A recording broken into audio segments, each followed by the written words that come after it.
नमस्कार साथियों, बहुत बहुत स्वागत और अभिनंदन है आप सबका इस हिंदी बस चैनल पे। साथियों, आशा करते हैं कि आप लोगों की तैयारी बहुत अच्छे से चल रही है और उस तैयारी को थोड़ा और अच्छा बनाते हुए यहाँ पे जो महत्वपूर्ण महत्वपूर्ण विषय हैं जो कि पढ़ना हिंदी के लिए एक टीजीटी और पीजीटी के लिए बहुत ही ज़रूरी है, तो उस पॉइंट को मैं आप लोगों के पास ये ज़रूर भेजना चाहूँगी। तो आप इसको अच्छे से पढ़ते रहिए ताकि आपकी तैयारी अच्छी दिशा में चलती रहे। और ये कोई ज़्यादा बहुत बड़ा नहीं है, बस केवल 5-6 मिनट का वीडियो जो भी आप लोगों के लिए जा रहा है ये महत्वपूर्ण रहेगा आप लोगों के पेपर में, अगर अच्छे से आप लोग पढ़ते हैं तो।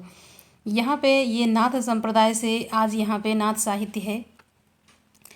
तो आचार्य शुक्ल के अनुसार गोरखनाथ के नाथ पंथ का मूल भी बौद्धों का यही ब्रजयान शाखा है।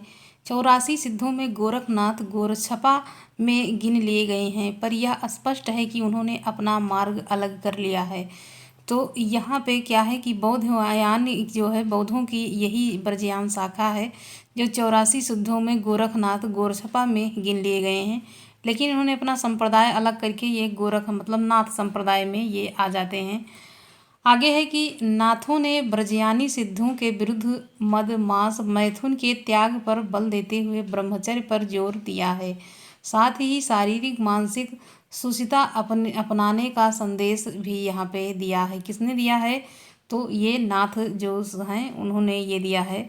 नाथों ने ब्रजयान जो सिद्धों के यहाँ पे जो ब्रजयान सिद्ध थे उनके विरुद्ध ये यहाँ पे बताया है कि मद मांस मैथुन का त्याग करना चाहिए, और इन्होंने ब्रह्मचर्य पर ज़्यादा बल दिया है। अर्थात यहाँ पर अगर पूछा जाता है कि ब्रह्मचर्य पर बल दिया है किसने, तो यहाँ पे नाथ साहित्य हो जाता है। और ये सिद्धों ने दिया है मांस मद मांस मैथुन, ये यहाँ पे किसका है? तो ये सिद्धों का ये हो जाता है। आगे है सिद्धों का प्रभाव भारत के पूर्वी भाग में था। नाथों ने देश के पश्चिमी भागों राजपुताने और पंजाब को अपना क्षेत्र बनाया। तो सिद्धों का प्रभाव भारत के पूर्वी भाग में था, जबकि नाथों ने देश के पश्चिमी भागों पर अपना पूरा जो है राज्य यहाँ पे स्थापित करके राजपुताने और पंजाब को अपना क्षेत्र यहाँ इन्होंने बना लिया। आगे यहाँ पे है नाथों की संख्या 9 मानी जाती है। नाथों की संख्या कई बार पूछा गया है कि कितनी है, तो यहाँ पे उनकी संख्या 9 हो जाती है। ये कान की लौ में बड़े बड़े यहाँ पे क्या पहनते हैं? बड़े बड़े छंद मतलब छेद इनके रहता है करके, छेद करके स्फटिक के भारी भारी कुंडल पहनते और कनफटे कहलाते हैं। इनको अगर पूछा जाता है कनफटे किसको कहते हैं, तो नाथों को यहाँ पे कहा जाता है। आगे है कि महाराष्ट्र के संत ज्ञानदेव ने खुद को गोरखनाथ की शिष्य परंपरा में कहा है। और किसने कहा है? तो जो संत थे, संत ज्ञानदेव ने खुद को नाथों की शिष्य की परंपरा में अपने को ये यहाँ पे रखते हैं। शुक्ल जी ने गोरखनाथ का जो गुरु हैं, गोरखनाथ के गुरु के रूप में मत्स्येंद्रनाथ तथा मत्स्येंद्रनाथ के गुरु को जलंधर नाथ माना है। तो यहाँ पे गुरु परंपरा यहाँ पे बताया है किसने? शुक्ल जी ने।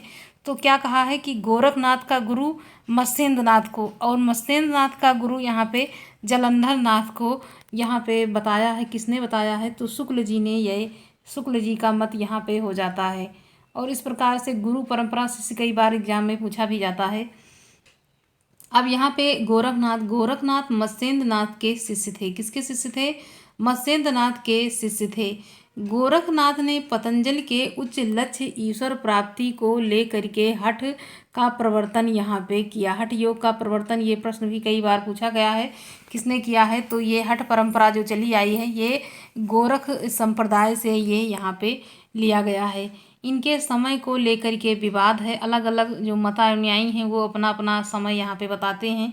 तो राहु संकृत्यायन के अनुसार 845 ईस्वी, और उसके बाद हजारी प्रसाद द्विवेदी ने 9वीं शताब्दी यहाँ पे, पीताम्बर दत्त बड़थवाल ने 11वीं शताब्दी, जबकि रामचंद्र शुक्ल और रामकुमार वर्मा ने 13वीं शताब्दी नाथों की समय सीमा को यहाँ पे निर्धारित किया है।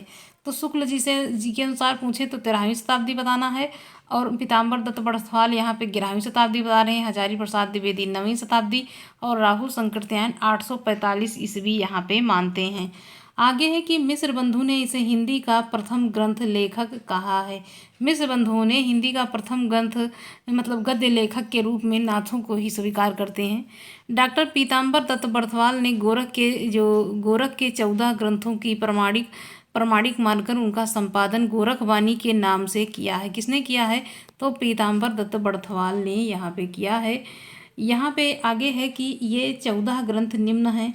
अगर नाथों के ग्रंथों की संख्या यहाँ पे देखी जाए तो उनके ग्रंथों को यहाँ पे आप देख सकते हैं। शब्द यहाँ पे हो जाएगा 15 तिथि, पद, सप्तवार, शिष्य 10 और मच्छेंद्र गोरख बोध हो जाएगा। प्राण संकली, रोमावली, नरवे बोध, ज्ञान तिलक, आत्मबोध, ज्ञान तैतीसा, अभय मात्रा योग, पंचमात्रा। तो यहाँ पे ये आपके लिए महत्वपूर्ण रहेगा। कई बार आपने देखा होगा आत्मबोध कई बार पूछा गया है कि ये किस संप्रदाय का ग्रंथ है, तो यहाँ पे गोरखनाथ मतलब नाथ संप्रदाय से हो जाएगा। तो यहाँ पे जो नाथों के 14 ग्रंथ दिए हुए हैं ये एग्जाम की दृष्टि से काफ़ी महत्वपूर्ण होंगे, तो इनको अच्छे से यहाँ पे पढ़ लेना है कि कोई भी इसमें ना छूटे। तो यहाँ पे आप देखेंगे तो रोमावली ये भी महत्वपूर्ण रहेगा, नरवय बोध, ज्ञान तिलक, और उसके बाद यहाँ पे प्राण संकली, मच्छेंद्र गोरख बोध, उसके बाद ज्ञान तैतीसा और अभय बोध। तो आत्मबोध तो आप लोग यहाँ पे जानते ही हैं, आया है कई बार पेपर में। अभय मात्रा ये यहाँ पे आप यहाँ इसको देख सकते हैं, अच्छे से रट लें। आगे है हजारी प्रसाद द्विवेदी के अनुसार शंकराचार्य के बाद इस प्रभावशाली और इतना महिमावंतित भारतवर्ष में दूसरा नहीं हुआ है। गोरखनाथ अपने युग के सबसे बड़े नेता थे। तो कई बार आप देखते होंगे कथन इस समय वर्तमान स्थिति में पूछा जाता है, तो कथन को बहुत ध्यान से पढ़ें। कई बार क्या एक परीक्षा में कम से कम 7-8 कथन पूछे जाते हैं। तो ये भी आप यहाँ पे देख सकते हैं। एक बार फिर से देखते हैं। आचार्य द्विवेदी के अनुसार, हजारी प्रसाद द्विवेदी के अनुसार शंकराचार्य के बाद इस प्रभावशाली और इतना महिमान्वित भारतवर्ष में दूसरा नहीं हुआ है। यहाँ पे गोरखनाथ अपने युग के सबसे बड़े नेता थे। आगे है इनका अन्य उल्लेख देखते हैं कि 84 जो चौरंगी नाथ हैं वो गोरखनाथ के शिष्य थे। भक्तों में ये पूरन भगत के नाम से यहाँ प्रसिद्ध हुए और इन नाथों में इन नामों से भी जाना जाता है, जैसे मत्स्येंद्र नाथ, मीननाथ, मत्स्येंद्र नाथ, चौथे बोध यहाँ पे सतवी अवलोकितेश्वर, उसके बाद जलंधर नाथ, उसके बाद यहाँ पे बालनाथ, नागा अर्जुन, रासायणी, चौरंगी नाथ, पूरन भगत, ये यहाँ पे हो जाता है। आगे यहाँ पे कुछ जैन साहित्य के भी दिए हुए हैं महत्वपूर्ण पॉइंट, आप उसको भी देखते चलें। जैन साहित्य का प्रमुख केंद्र भारत का पश्चिमोत्तर प्रांत गुजरात और राजस्थान रहा है।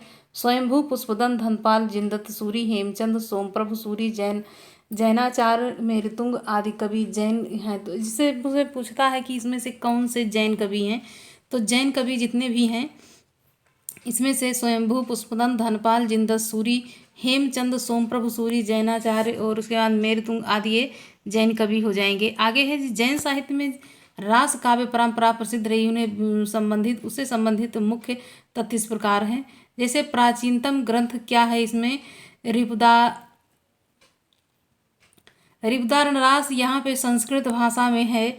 उसके बाद यहाँ पे है आगे है कि डॉक्टर दशरथ ओझा ने 905 ईस्वी समय माना है। उसके बाद यहाँ पे अपभ्रंश में प्रथम क्या है, अपभ्रंश में उपदेश रसायन जिनदत्त सूरी की रचना हो जाएगी। और हिंदी में प्रथम पूछा जाए तो भारतेश्वर बाहुबली रास की यहाँ पे सालभद्र सूरी हो जाएगी। हिंदी की प्रथम पूछी जाए तो सालभद्र सूरी बताना है। अपभ्रंश का प्रथम पूछा जाए तो उपदेश रसायन यहाँ पे बताना है। प्रथम धर्मेतर रास मतलब जो धर्म से संबंधित कोई रास है तो यहाँ पे संदेश रासक अब्दुल रहमान का हो जाएगा। आगे यहाँ पे है कि हिंदी का प्रथम ऐतिहासिक रास कौन सा है, तो पंच पांडव चरित रास यहाँ पे हो जाएगा। सालभद्र सूरी इसके लेखक हो जाएंगे। 1350 ईस्वी इसका समय सीमा यहाँ पे हो जाता है।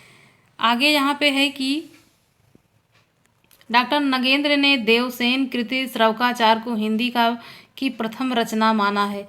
अगर यहाँ पे देवसेन के जो नगेंद्र जी की अनुसार हम चलेंगे तो यहाँ देवसेन की कृति श्रवकाचार को वो हिंदी की प्रथम रचना के रूप में स्वीकार करते हैं। सालभद्र सूरी को बुद्धिरास का संग्रह करके उनके शिष्य यहाँ पे किया गया है। तो यहाँ पे बुद्धिरास का संग्रह उनके शिष्य शिव ने यहाँ पे किया है। शालिभद्र सूरी का प्रथम ग्रंथ भारतेश्वर बाहुबली रास है। 1184 ईस्वी है इसका समय सीमा। तो यह जो छंद है इसमें 205 छंदों में रचित ये खंड काव्य है। इसका संपादन मुनिजन विजय ने किया है। किसने किया है? तो इसका संपादन मुनि जिन विजय ने यहाँ पे किया है। आगे है देवसेन के बारे में। देवसेन का यहाँ पे प्रसिद्ध ग्रंथ कौन सा है? श्रवकाचार है 933 ईस्वी में। तो ये पॉइंट आप लोग अच्छे से याद करें, क्योंकि ये परीक्षा के लिए आप देख सकते हैं कि यहाँ से आपके प्रश्न जरूर बनेंगे। आगे है श्रवकाचार में 250 दोहों में श्रावक धर्म का वर्णन है। गृहस्थ जीवन धर्म का उस वर्णन का केंद्र है। तो श्रावकाचार में 250 दोहों में श्रावक धर्म का वर्णन है, जबकि गृहस्थ जीवन उस वर्णन का केंद्र रहेगा। इनका नय चक्र, लघु नय चक्र भी प्रसिद्ध ग्रंथ है। तो यहाँ पे नय चक्र भी और उसके बाद लघु नय चक्र भी, ये भी यहाँ पे किसकी रचना हो जाएगी? तो देवसेन की रचना के रूप में ये जानी जाती है। देवसेन के अन्य ग्रंथ में यहाँ पे आराधना सार, तत्वसार, भव संग्रह और सावय धम्म दोहा। तो यहाँ पे सावय धम्म दोहा के रूप में और आराधना सार, तत्वसार, भाव संग्रह के रूप में ये 4 रचनाएं यहाँ पे हम पाते हैं। किसकी? देवसेन की। क्योंकि देवसेन परीक्षा की दृष्टि से काफ़ी महत्वपूर्ण रहते हैं। इनके 1-2 प्रश्न आप यहाँ पे जरूर देखने को मिलेंगे। विजय सेन सूरी का प्रसिद्ध ग्रंथ रेवंत गिरिरास है या 1231 ईस्वी में। और उसके बाद विजय चंद सूरी के त्रिनेमीनाथ चौपाई से चौपाई छंद में 12 मासा वर्णन का आरंभ होता है। कहाँ से? तो विजय चंद जो सूरी हैं नेमीनाथ चौपाई से चौपाई छंद में 12 मासा का वर्णन का आरंभ यहाँ पे देखने को मिल जाता है। आगे यहाँ पे पॉइंट है कि अन्य रास कवि, मतलब काव्य और कवि। तो स्थूलभद्र रास यहाँ पे 1209 ईस्वी में जिनधर्म सूरी, मतलब इनका नाम जीर्णधाम भी है। तो इनका जो है इस समय ये क्या हो जाएगा? 1209 से। तो रचना कौन सी है? स्थूलभद्र रास यहाँ पे जिनधर्म सूरी ने किया है। नेमिनाथ रास तो यहाँ पे 1213 ईस्वी में मुनि सुमित गण यहाँ पे हो जाएगा। योग सार किसने का? तो यहाँ पे योगचंद मुनि यहाँ पे आपका सही आंसर यहाँ पे हो जाता है। इस प्रकार से आगे यहाँ पे हम देखते हैं कि जो रासो साहित्य है, रासो साहित्य में तो यहाँ पे हमने नाथ को देखा है और उसके बाद में क्या थी? जैन साहित्य के बारे में थोड़ा सा हमने देखा। उसके बाद यहाँ पे अब रास साहित्य के बारे में थोड़ा सा देख लेते हैं। प्रशस्ति काव्य को ही रासो कहा जाता है। प्रशस्ति काव्य जो है उसी को रासो कहा गया है। इसे शुक्ल जी ने आदिकाल के प्रकरण 1 में ही स्पष्ट कर दिया है। ये भी पूछा जाता है प्रश्न कि प्रकरण कौन से प्रकरण में किसकी बात वहाँ पे की गई है। तो आदिकाल के प्रकरण 1 में ही स्पष्ट करते हुए लिखा है कि राजाश्रित कवि और चारण जिस प्रकार नीत श्रृंगार आदि के पुटकल दोहे राजसभाओं में सुनाया करते थे, उसी प्रकार अपने आश्रय दाता राजाओं के पराक्रम पूर्ण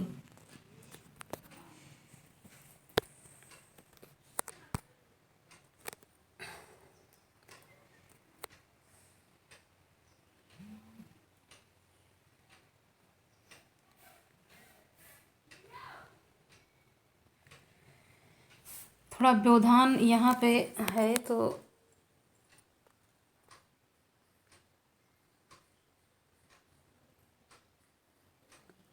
तो पुटकल दोहे राजसभाओं में सुनाया करते थे, उस प्रकार अपने आश्रयदाता राजाओं के पराक्रम पूर्ण चरित्रों एवं गाथाओं का वर्णन भी किया करते थे।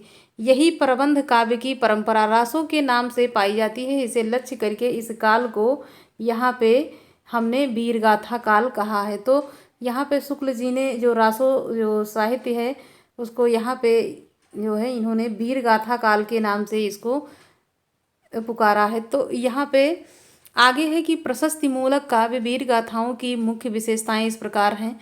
2 रूपों में मिलता है, एक तो प्रबंध काव्य के साहित्य के रूप में और दूसरा है वीर गीतों यहाँ पे बैलेडस के रूप में। और उसके बाद वीर रास के पद प्रचलित छंद दोहे की बजाय प्रायः छप्पे में लिखे जाते थे। तो जो वीर रस से यहाँ पे पद्य जो प्रचलित छंद दोहे के बजाय ये छप्पय में लिखा जाता था। किसमें? तो वीर गाथा काल में। रासो साहित्य का दूसरा नाम चारण साहित्य भी है।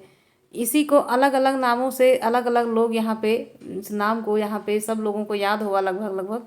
तो रासो साहित्य का जो दूसरा नाम चारण साहित्य, यहाँ पे जॉर्ज गियर्सन ने इसको कहा है। प्रबंध का यहाँ पे प्रबंध का सर्वप्रथम ग्रंथ खुमान रासो है। प्रबंध का पूछा जाए तो खुमान रासो यहाँ पे हो जाएगा। और वीर गीत वीर काव्य यहाँ परंपरा का सर्वप्रथम ग्रंथ पूछा जाता है तो बीसल देव रासो यहाँ पे आपका आंसर हो जाएगा। तो साथियों यहाँ पे नाथ साहित्य, जैन साहित्य और यहाँ पे जो रासो जो ग्रंथ हैं उसे मिले जुले जो कुछ महत्वपूर्ण पॉइंट थे ये आप लोगों के लिए यहाँ पे प्रस्तुत किया गया है। और ये परीक्षा की दृष्टि से आपके लिए काफ़ी अच्छा रहेगा, रामबाण साबित होगा। तो यहाँ से आप देख सकते हैं कि कोई भी ऐसा प्रश्न नहीं है जो आपको यहाँ पे छूट जाए, आपका ना तैयार हो। तो आप लोग अपनी तैयारी को यहाँ पे थोड़ा सा करते रहें और प्रैक्टिस सेट आप लोग यहाँ से जब भी कराया जाए हल करिए। लेकिन ये पढ़ना बहुत ज़रूरी है, तभी आप प्रैक्टिस कर पाएंगे। तो साथियों मिलते हैं अगले वीडियो में, तब तक के लिए धन्यवाद।